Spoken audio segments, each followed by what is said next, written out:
Hi everybody and welcome to Cosmia Book Club. I'm Dave and welcome to the first stream of 2021. We had a little bit of a break for Christmas, but we are back now with our online book club, renamed from the End of the World Reading Club to reflect maybe a more positive vibe than we brought to 2020 and hopeful for the future, I suppose, rather than slightly scared by the future.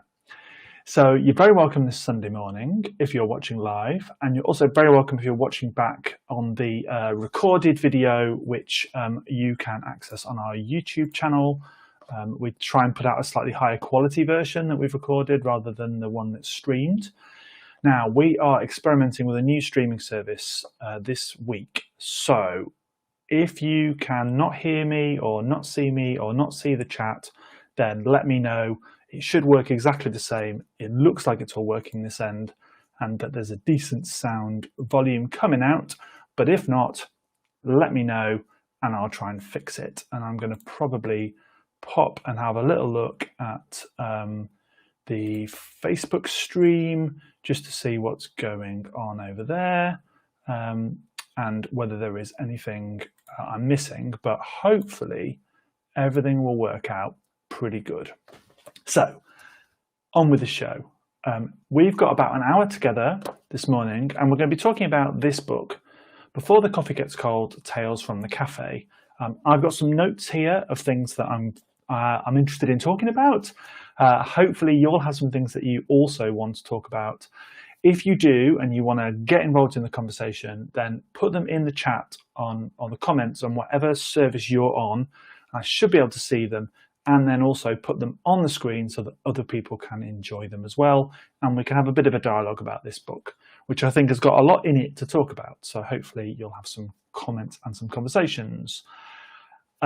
Two more bits of admin, one of which is there will be spoilers for this book. I'm going to be kind of analysing it, talking about it. If you've not read it or you're planning on reading it and you don't want any spoilers, then stop watching. This probably isn't for you. But if you aren't bothered, you just want to hear me talk, or you have read it and you want to hear what I have to say, then you're very, very welcome for this live stream. As I said, we're going to be going about an hour. Right, let's start with what this book is. This book is a piece of work of Japanese literature that's been translated into English, and it was published in the UK last year. So for me, this is pretty kind of with it at the time. The author is Toshikazu Kawaguchi. I'm hoping that's the right pronunciation. And the translator, Jeffrey Trusselot. Because he's a Japanese author and he's not particularly well known, the biographical detail is a little bit thin on the ground. So when we get into the kind of biography stuff, I'm not going to have a lot to tell you. And you can probably go up and do a similar amount of research yourselves. I bought this book on a whim. I was in a bookshop, I was buying other books. It was part of my kind of Christmas shopping. So right at the end of the year, it had not been out very long, probably only a couple of months. And I was attracted by, in part, the cover. It was nice and whimsical. It had the word coffee on it, which is often the fuel for these book clubs, if nothing else. And it felt like it might be a little bit of a change of pace. I do quite like magic realism books, the kind of literary side. We'll talk a little bit in the future about Murakami, but also authors like David Mitchell. And I also spotted that it was about time travel, which fitted in, I think, very well with what we talk about on the book club. So it was a nice kind of combination. And I kind of then wanted to have, you know, something interesting to talk about. The other thing that was a prompt for me is that what we're going to be doing this year as part of the book club is exploring authors who traditionally haven't been part of mainstream genre publication, people from different countries, from different backgrounds, different perspectives, who are finding a voice in the modern world and perhaps all of them wouldn't have found a Western outlook for their work in the past. So I was interested to see whether this would fit in with that narrative or not. So let's talk about the basics. This is a sequel to a book that's confusingly called Before the Coffee Gets Cold. So this one is kind of Before the Coffee Gets Cold 2, Tales from the Cafe. The author, Toshikazu Kawaguchi, was born in Osaka, Japan, and is based in Tokyo, as far as I know. Born in 1971. He is a playwright and director, and Before the Coffee Gets Cold started life as a play. It was being performed by a theatre company that he was involved in, and a lot of the reviews of that book, and we'll kind of talk about reviews at the end, kind of highlighted the staginess of that work. So I think that's something to bear in mind when we read this one.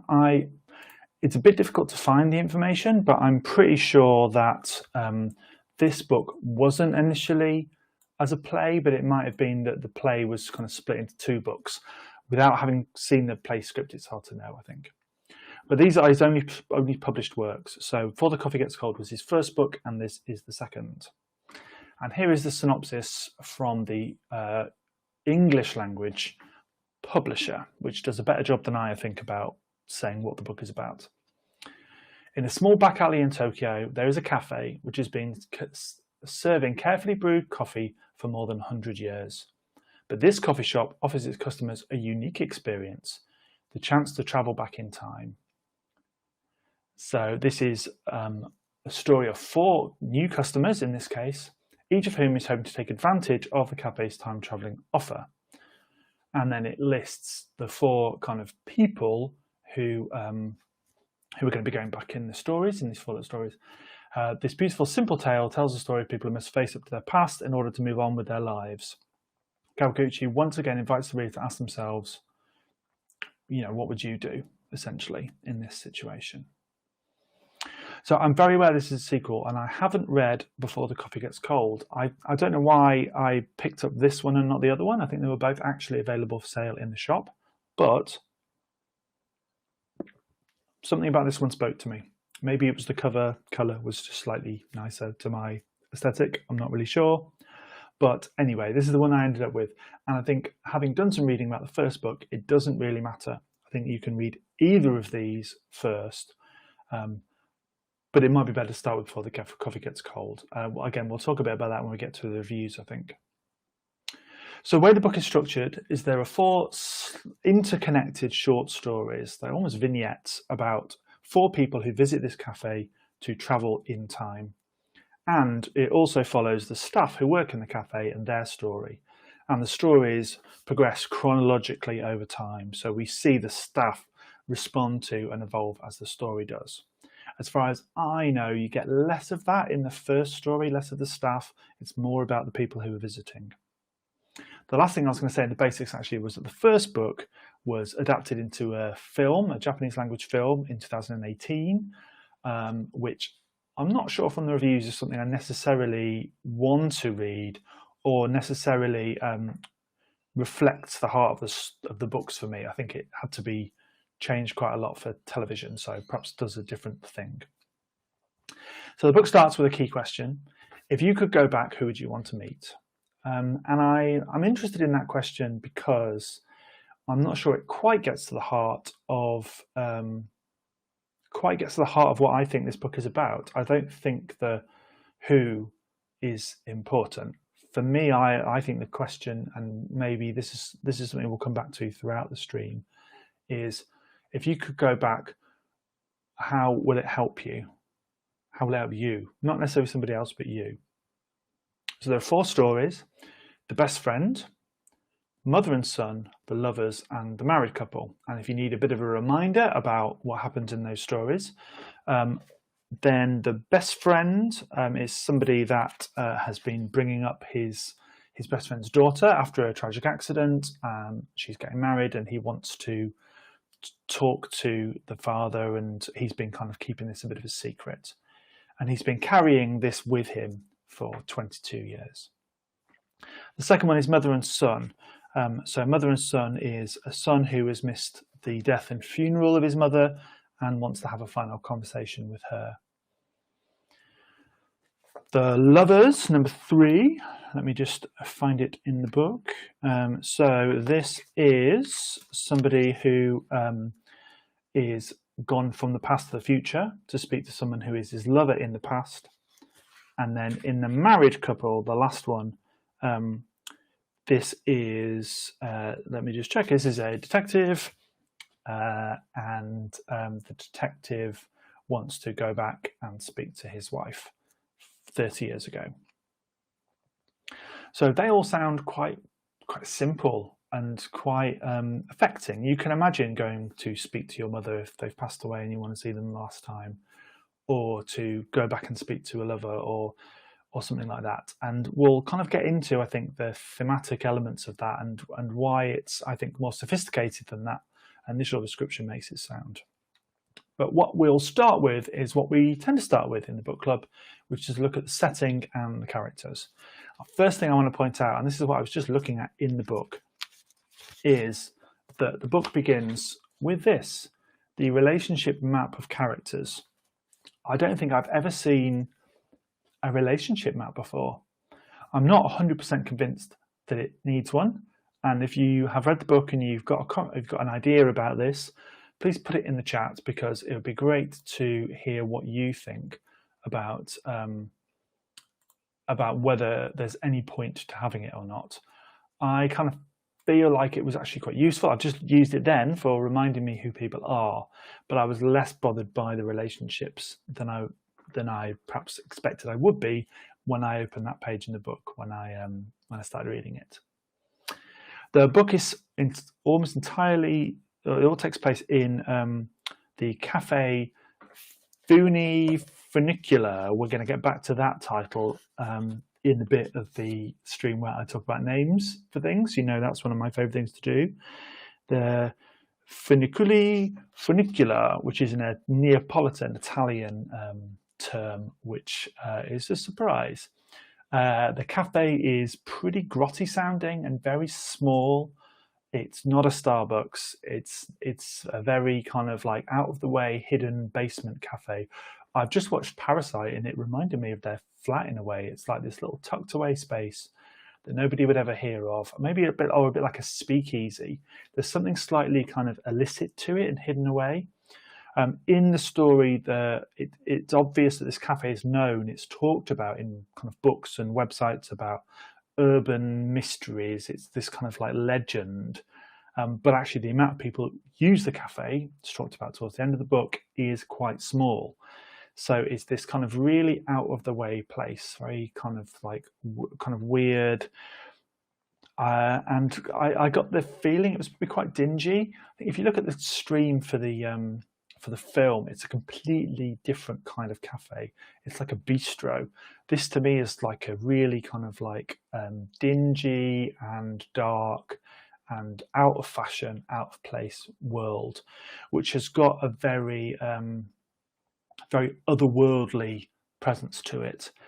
I'm going to talk a bit about what it reminded me of in terms of the story, but I think in terms of setting, it was kind of vaguely Lynchian for me. There was something there about it being a place just a little bit out of time. Asian Dale Cooper could go for a coffee in this place quite happily and have a brilliant afternoon. So also included in this setting are the staff of the cafe. And we meet 3 staff in the cafe. I'm keeping my spoilers to a minimum for those of you that have read it. And the staff in the cafe are it's 2.5 staff really. So, and I'm using my character map, so I try and get the names right. So Kazu Tokita, that's the waitress. And we've got Naga Tokita, who is the cousin of the waitress and the owner, a giant of a man, almost 2 meters tall. It's pretty tall, especially in Japan. And Kai Tokita, who is talked about, though his wife isn't there. And then there's Miki Tokita, who is the daughter of Naga and the kind of niece of Kazu. So we've got the waitress, who kind of runs the cafe. We have got the owner, her uncle, and the owner's daughter. It's quite a small cast of kind of regular characters, although it's a very slim volume. And I do know that the waitress and the uncle both feature in the first book, but not Mickey, who is not born, I don't think. Now, there are two other characters who are almost, there's one character maybe, who is almost semi-staff. Kikuyo, is that her name? Now, the reason that I'm kind of just grasping a little bit is that the thing that's interesting about her and her son is that Kinuyu is that they don't feature in the relationship map, and they are all the way throughout the story. And I want you to leave in the chat why you think that that might be the case. They're important characters. They're important characters in the story. They're not necessarily important characters completely for the time travel. So why do they not make it into the relationships map? That's what I think is interesting. So it's a time travel story. And all time travel stories, if they don't want to be Doctor Who, need some rules. There is one passage where I wrote in my notebook that it was a bit timey-wimey, but it was about 3/4 of the way through. It did very well to avoid being timey-wimey until that point. So there are rules, and these rules are interesting because quite often reviewers have a bit of a problem with these rules. They think they maybe detract from the story a little bit, or just make it a bit locked down. There's quite a lot of talk about in reviews about it making it feel too rules-based and Japanese. I don't think that's fair, and I'll come on to why in a second. There are some basic rules that are given to us like 4 or 5 times. There is a bit of repetition of the rules. I think the repetition is there for a reason. Again, we might come on to talk about that in a bit when we get onto kind of things that occur to me or themes. And the rules, we get some rules at the beginning, and then we learn additional rules throughout the story, which I think is quite interesting because they're consistent. But you almost get a sense that the characters who run the cafe are sometimes figuring out the rules by things happening. These aren't rules that the cafe owners have set. These are rules that the universe has set. So the basic rules are, if you come to the cafe, you can only visit in time somebody else who's also been to the cafe. The reason for this is that when you travel in time, you can't get up from the seat you're in. And that there is one seat in the cafe, which is the one that you time travel in. So essentially you're on that seat in the cafe, and then you go through the space-time continuum and you end up sitting on that seat in the cafe in a different time. And if you want to see somebody specific, they have to have been in the cafe at the same time, and then you essentially interact with them as if you were in that space. And when you travel through time, this is the next rule, the events can't be changed. The past cannot be changed by traveling through time, and the future cannot be changed. This is a slightly kind of quirkier thing, but I think I understand it. This is where I got a bit timey-wimey. But traveling through time is about an interaction. It's not about changing anything. As I mentioned, there's only one seat. And for most of the day, the seat is occupied by a woman described as a ghost who gets up once a day at a random time to go to the toilet, and that is your time to jump in the chair and travel. When you've traveled through time, you have the amount of time available to you that it takes for the coffee that is poured when you sit down in the chair to get cold. If it gets cold, completely cold, then you're stuck on the chair, you're kind of stuck in time. If you get up from the chair, you're forcefully moved back to the present. So it's a very limited amount of things that you can do. Essentially, you can travel through time and you can have a chat with somebody. You can exchange things, you can take photographs.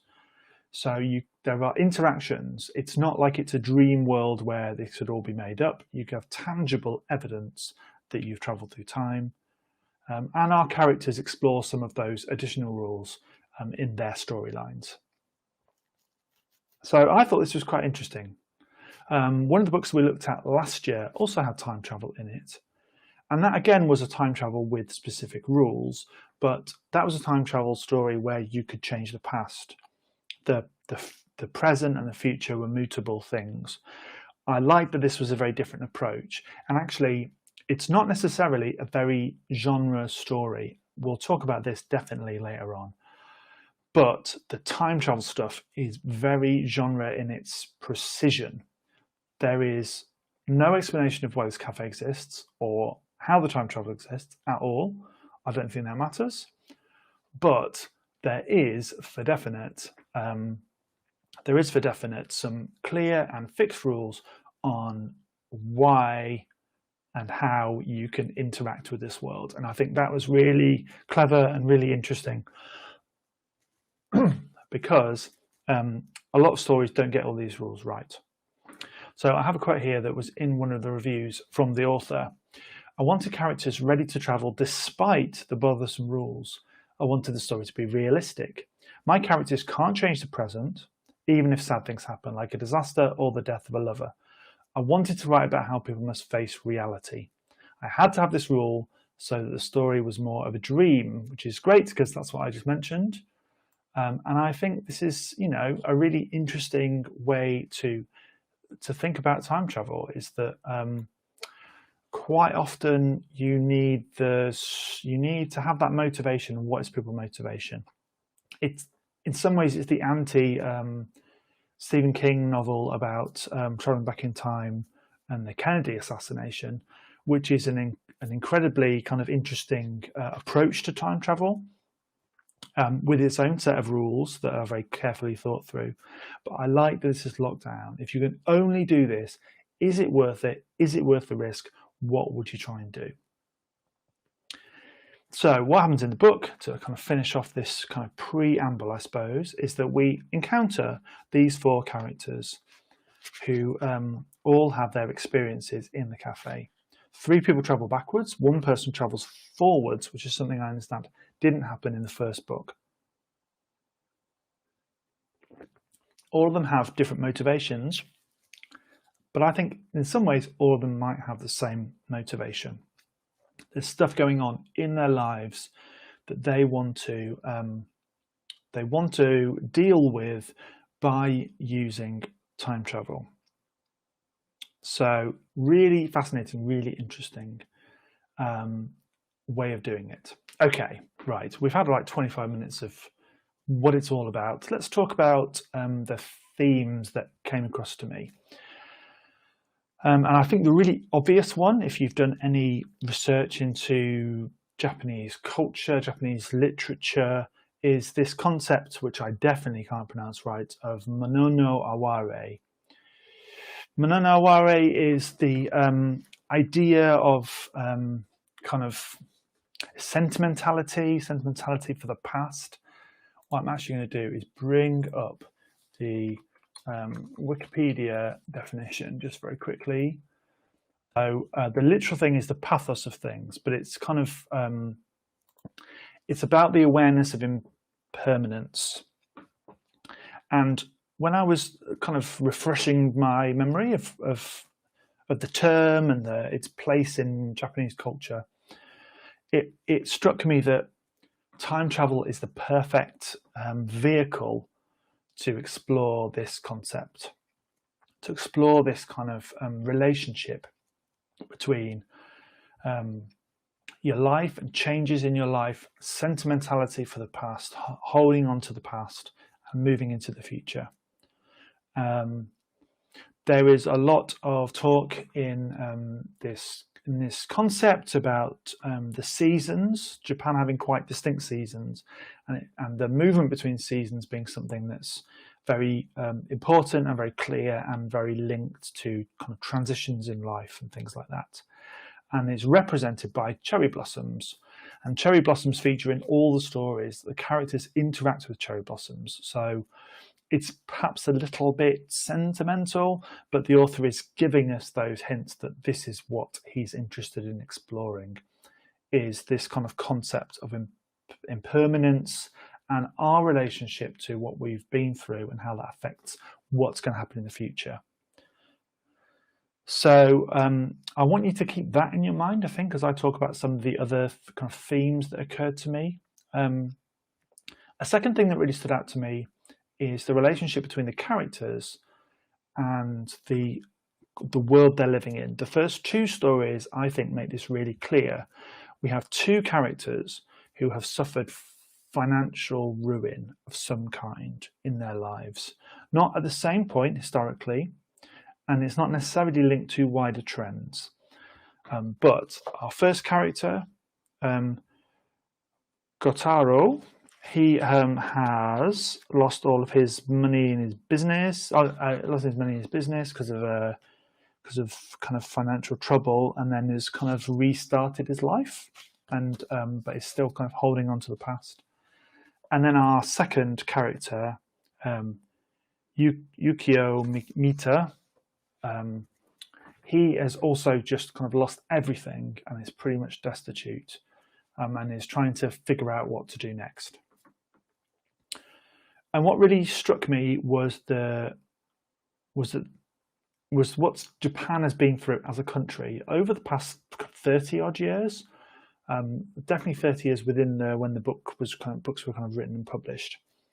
I think there's something here about that the author's talking about, which is about the country and its response to the crash, the 2008 financial crash, but also previous crashes, and how as a country they've struggled to deal with that kind of sense of failure, and the sense of kind of giving up because of adversity and holding on to those failures rather than using them as the start point for the next success, or to move forwards, or to gain some kind of acceptance. So for me, I think this book explores some of those ideas, and that the relationship between the stories and the characters and the kind of financial history of modern Japan are interlinked in a way that's quite interesting. And if you've not read this book yet, when you're reading it, let me know what you think. Let me know if that kind of tracks with you. I haven't done a reread with that in my mind, but it stood out to me kind of from the beginning, from that first story, that there might be a relationship here that was worth exploring. So it'd be great to know what you think about that.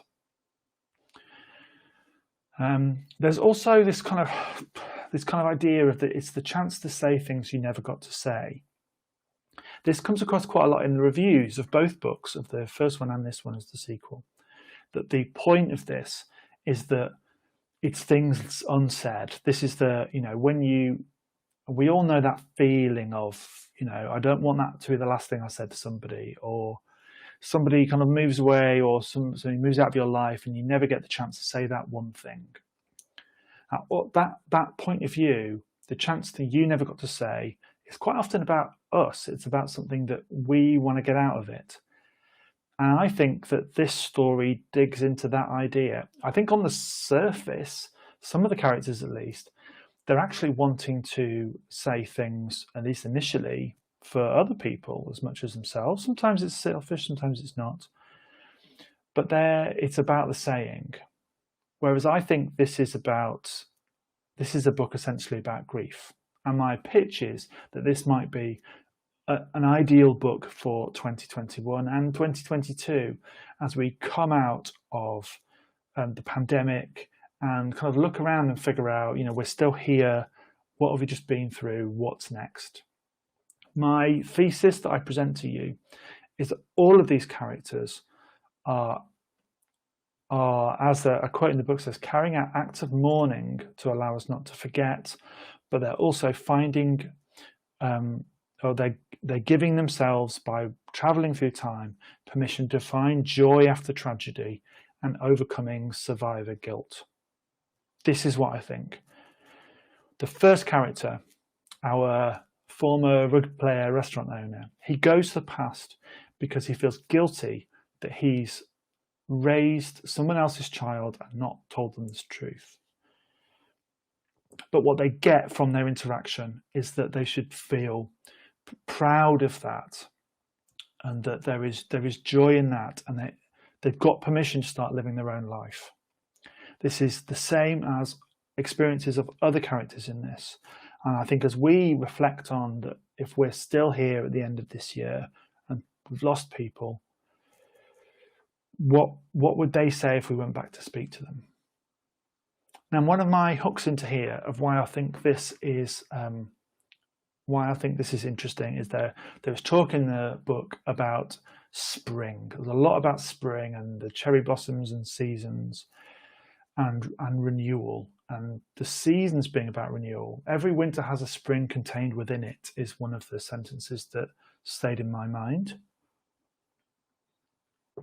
Now, I don't think this is necessarily the kind of level that most time travel stories get to.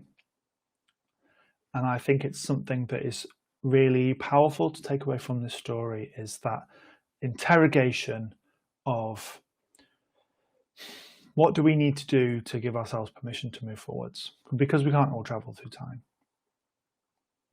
So let's move on to something more whimsical. As this story likes to do, it moves between sentimentality and quirkiness quite quickly. So I think we get permission to do the same. And let's talk about coffee. Here is my coffee. Now, I don't think it's fair to say that if you were to look at the history of Japan over its entire thousands of years, that coffee would feature highly. Japanese tea culture is famous the world over. So why is this a cafe that is about coffee? This is what really interested me. I know that makes me sound like Poirot, but that is basically the reality. So I did a little bit of research. And there are some real differences in Japan between the cultures of tea and coffee. Tea is a very kind of social activity that is embedded in the way that Japanese people kind of structure their lives quite often.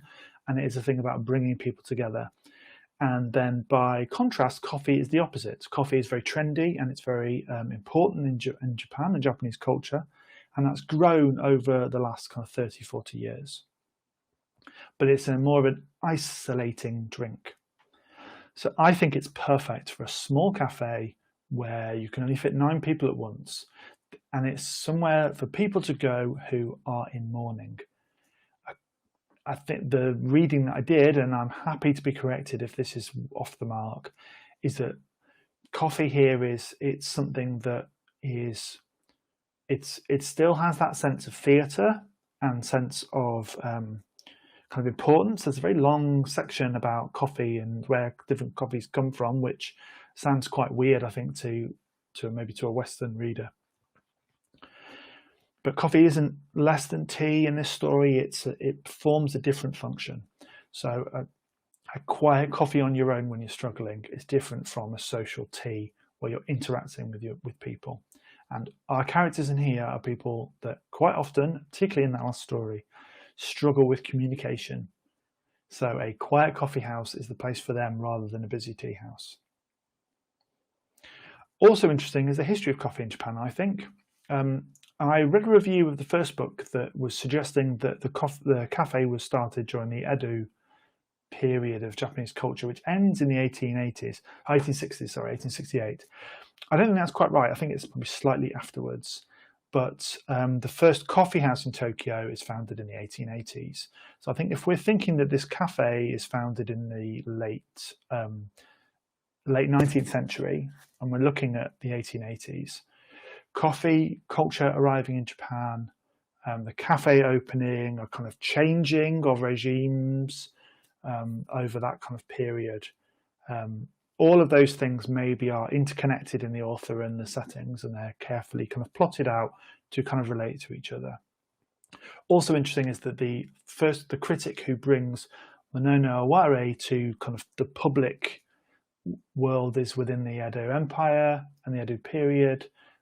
So there's lots of connections there, I think, that could be drawn out if, unlike me, you know more about Japanese culture. The other thing, interestingly, is the economy of coffee. So the coffee shops boomed during the bubble economy, where there was great economic growth, particularly commercially. So I think that the bubble economy is related in some way to this kind of story. I think the bubble economy in Japan was of a period that relates to our first character, I think, and maybe when he lost his fortune. It's a bit difficult to know with all the dates. But I think also interesting is that if we're thinking about the relationship between wealth and Japanese culture and sense of failure and moving on and acceptance, then having a cafe which might have been started during a boom time and then kind of went away again in its kind of outside fashion, I think that's all quite interesting. And one thing also occurred to me is the time travel side. I just want to talk to you a little bit more before I come on to things that occurred to me as I read the story. Time travel is a really small part of what happens in this book. There is time travel in it, but because the time travel only really is, I don't know, 10 minutes. How long does a coffee take to get cold if it's boiling hot? 10, 15 minutes maybe? That's only, you know, I don't know, an hour's worth of time or so maximum of the time spent in this book, and the pace is slow. So really, a lot of the book is about what would prompt somebody to be desperate enough to travel in time. And would you want to do the same? And that's maybe what it prompts you, is there something in your life that you need closure on? Because it's always personal in the end. And that is different from most time travel stories. Yes, you can have time travel, which is about people wanting to do something for their own self-interest, but quite often the time travel is there because it's there to be done, or it's about saving the world, or it's going back to kill Hitler, whatever it is. Often there's a kind of grand thing. What I like about this world is that time travel can only ever be a personal thing, and almost something that has to be kind of fated to happen, because you have to have been in the cafe, the other person has to be in the cafe. There's a lot of moving parts. One thing that stood out to me was that you don't get anybody going there who says, well, actually, I just quite like to go back to the cafe to see what it was like when it was opened. There's loads of things that aren't mentioned here about what happened before these owners were in charge, who founded it. Was there somebody before the ghost who's on the chair? None of these things are kind of talked about, but it's not of interest to people who are in the cafe. They only want to solve their personal dilemma. Okay, so let's move on to things that occurred to me while I was reading it. And the first thing is names.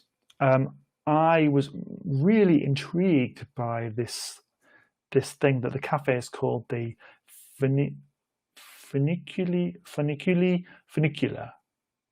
So I looked it up, as you do, and it's named for a song that was composed for the funicular that was founded on Mount Vesuvius, funicular railway, in 1880. We're back there to the 1880s.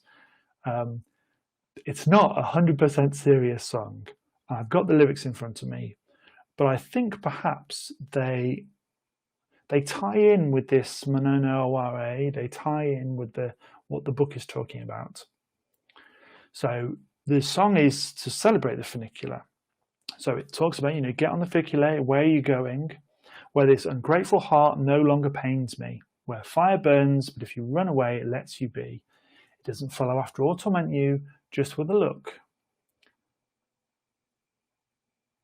That's the first verse.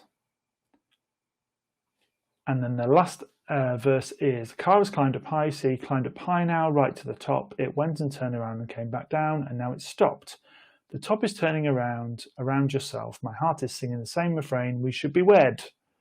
Kind of joy. So this is a song that's about going on a voyage, leaving your cares behind, and then coming back full of, ideas of the future. And if that's not this book, then I don't know what is. So I think it's quite a cute little nod. Unless you looked it up like I did, you wouldn't know that a funicular on Mount Vesuvius inspired the name of this cafe. And it just opens loads of questions. Has it always been called that from when it was opened? And is that what it was inspired by? Maybe there's a third volume that digs into the history of the cafe, and we'll find out more. I struggled a bit more with the names of the people in the story, partly because I think translation makes that difficult. The only one that really stood out to me was Kazu, who is the waitress. This author is called Toshikazu, which was a bit weird. from what I can gather online, the name means kind of number or amount, but it's also linked to fate, and it can also mean in some contexts calm, harmony, peace, concord, and serenity. Now, I'd love to know your thoughts on whether you think the waitress is a calm and serene person. I think the waitress is somebody who is living through trauma and is going through exactly the same process as the characters that we're supposed to focus on in the story. And that fate is maybe the word that is the most relevant here. Another thing that stood out to me was, of course, that Kyoko and Yosaki, the mother and son, are not in the relationship map of characters. So these are kind of regulars. Her brother, he's one of the people in the story, and the mother features in the story. So are they supposed to be kind of outside of this relationship somehow because they don't travel in time and they don't allow people to travel in time? It feels interesting to me that they're not in that relationship map. Another thing that occurred to me is, what I was thinking about, what is this essentially? The vibe for me, as I mentioned at the outset, was kind of Murakami-esque. He's the only Japanese author that I've read in translation or otherwise.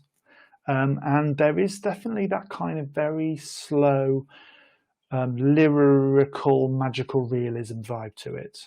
It's not urban fantasy, it's not maybe literary fantasy. It's its own little corner, I think.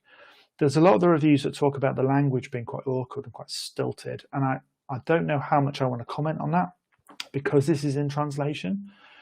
But certainly, no, the characters in this, it's quite dreamlike. I think that's why I thought it was quite Lynchian.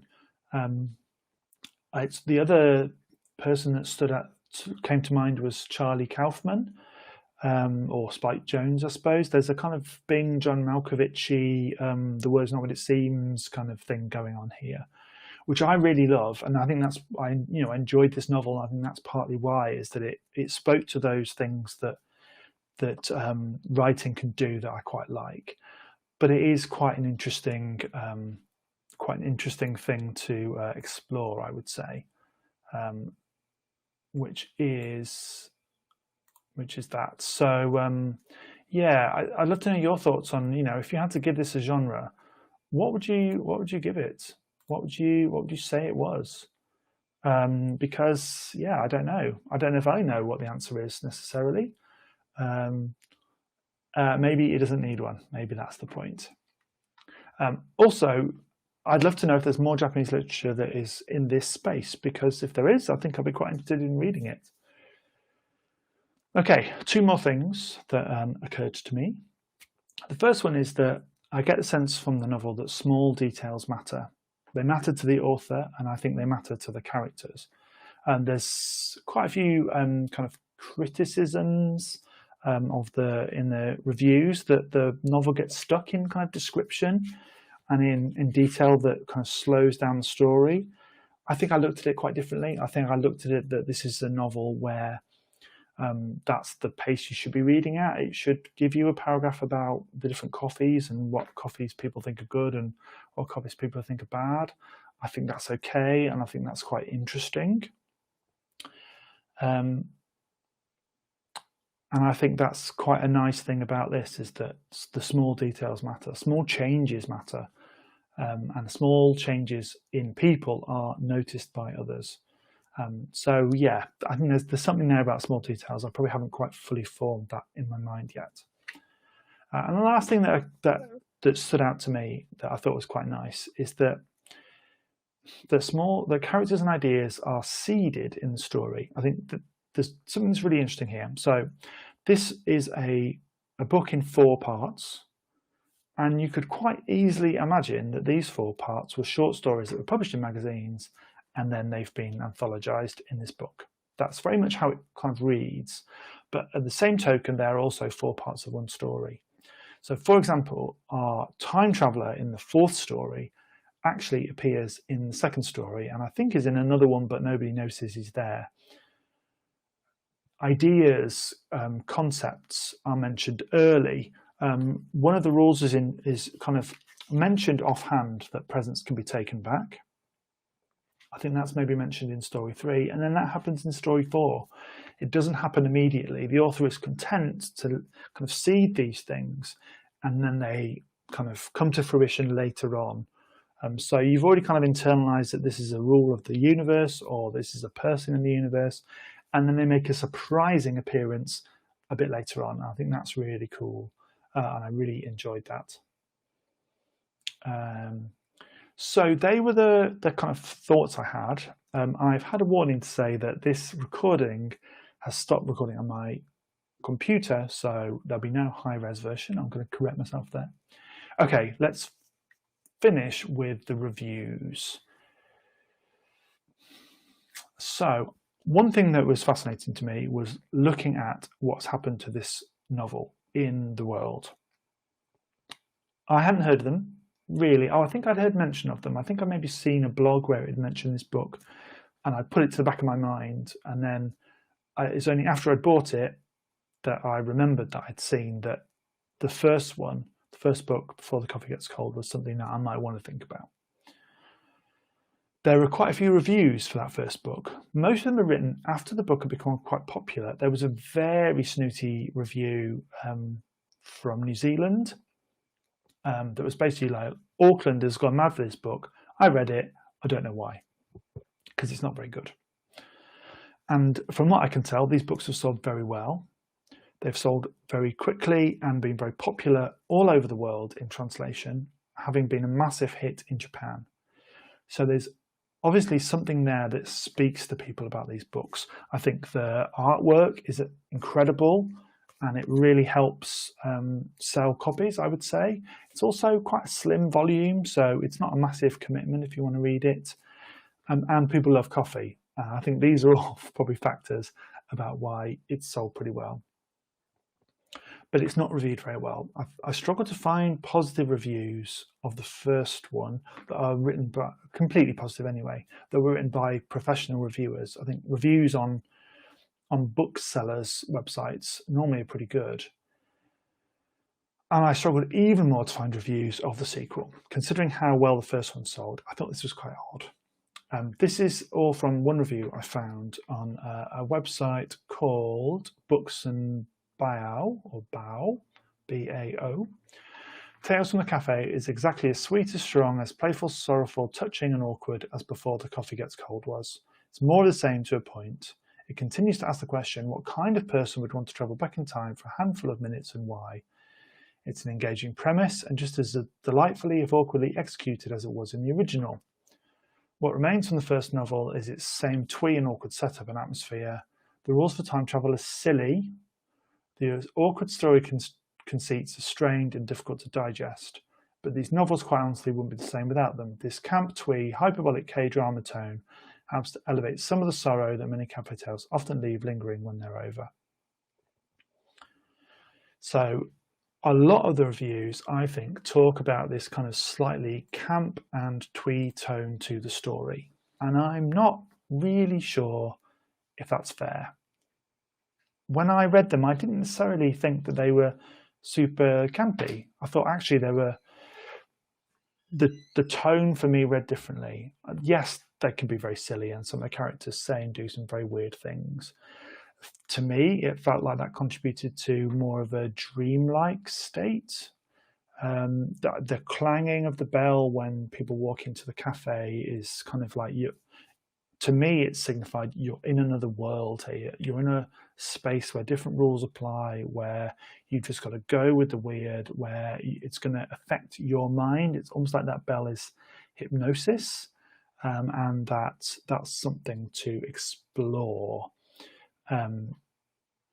So it never came across as that kind of like hyperbolic sentimentality. I understand that the film is very much in that vein, and I could see that could be very overacted, but for me it was I read it as quite a peaceful, quite a quiet and quite a mournful novel, and I think because I brought that to it and I was thinking quite a lot about that sense for people of they're going through a trauma and they need releasing from it, that people who are suffering, people who are struggling, they say and do some weird things.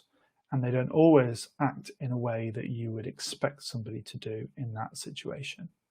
So that's what I got from it, rather than that kind of campy sentimentality. So I thought I'd sum up. We've got 10 minutes left. I'm not sure I'm going to entirely fill all that time. I left a little bit of space for the chat, but we haven't had anybody happy to contribute this time, which is fine. I'll take a little drink. And then I might spend 5 minutes just talking a little bit about what's going to be coming from Cosmia Festival for the rest of this year, and what you've got to look forward to. So to sum up, I really enjoyed this. It's a very easy read. I read it yesterday. I always like to read things just before, so they're fresh in my mind. So it's kind of a day's work. It's only 192 pages, and they're pretty easily written. If I hadn't been making notes to things to talk about with you, it probably would have been a quicker read. So there's not a massive time commitment to this world. So if you're kind of interested in a very different time travel tale, and one that's got quite a lot of depth to it, if you want to dig into it, then I'd really recommend you give this a go. I think it's a really interesting story and premise that's worth exploring for you if that's what you're into. Particularly if you're a lover of stories that explore Mono no Aware, if you're interested in kind of Murakami, this isn't going to be necessarily as well written as him. It's not as literary, I don't think, but it is powerful and it is interesting. And it's going to make me think about other time travel stories in the future. You know, how well have they set their rules?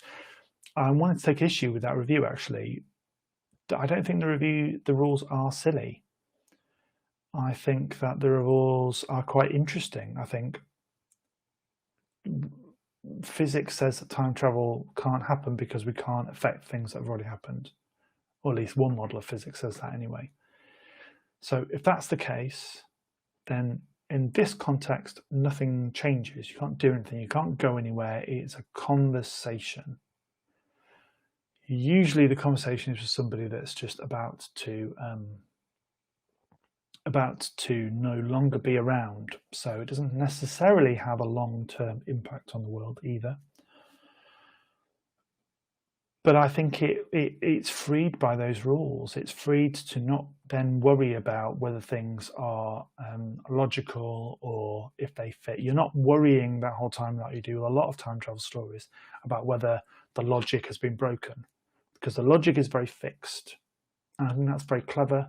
And I think it's something that the best time travel stories do when they really hone in on what can happen and why. So yeah, it's not a sci-fi novel. It's not even a fantasy novel, really. But it is something that is kind of in between fantasy and kind of literary fiction. I'd love to see a play of this. I think it'd be really fascinating and you could do some really nice stuff. And I think some of that sentimentality that's talked about in the reviews, I think when it's performed and you need that kind of slightly outsized emotion, I think it makes complete perfect sense. So I think that that's definitely a kind of a goer in terms of wanting to see that. I'd love to see if there was a translated version. I would happily go and watch it because I think it'd be really interesting. And I'd love to see that cafe on stage. I think it would work very effectively. Okay, so that brings to an end my 50 odd minutes of chat about this book. So to end, I thought I'd tell you a little bit about what's happening with Cosmia Festival over the next year.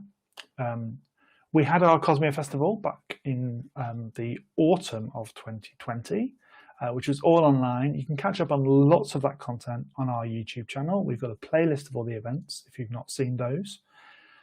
And we're going to be coming back with a new festival later on this year. And what we want to do with the festival is explore, as I kind of mentioned at the beginning, that kind of broader world of science fiction in the 21st century. I'm really excited by the people who are being published and the stories that they're telling and the perspectives they're bringing, and I think we should be celebrating that this year and giving as much oxygen to those stories, those ideas as possible. Of course, we're not forgetting our climate change responsibilities. So we're also going to be looking, I think, at how identity, how people's place in the planet and their responsibilities to the planet interact with genre fiction and the climate emergency, and how that's done in fiction writing. And I think that's going to be a really fascinating exploration for me, and hopefully for you as well. So we'll be coming back in the autumn with that, and there'll be more information as it comes along about how you can help, how you can contribute, and what's coming. But in the meantime, we're going to be doing these monthly Cosmia Festival book clubs. If you've watched the launch video, you'll know that we've already got quite a lot of books that are selected that we're going to be talking about. And watch out in the next week or so for the announcement of the February book. And if you've got suggestions of things that you think we should read, then drop us a message on social media, because it'd be great to hear your recommendations. And as ever, as an open invitation, if you want to feature with me talking about a book, we can definitely do that. So get in touch if you want to feature on the live stream, because it'd be great to have somebody to talk to in real time. The last thing that I just want to point out before we go is, if you can see this way, we have got this lovely little link here to Ko-Fi. This is an easy way for you to support the Cosmia Festival feed and the festival more generally. Any money you could donate on there goes to our bottom line. It helps pay for the streaming service, it helps pay for the equipment, it helps pay for all the bits and pieces we need to kind of run Cosmia. And there's never been a more perfect month to contribute when we're talking about a book about coffee for the ko-fi.com. It's really small amounts of money, but every little helps, so that'd be much appreciated. So that's it from me. I hope you enjoyed this stream, and we'll see you for the next one, and stay safe.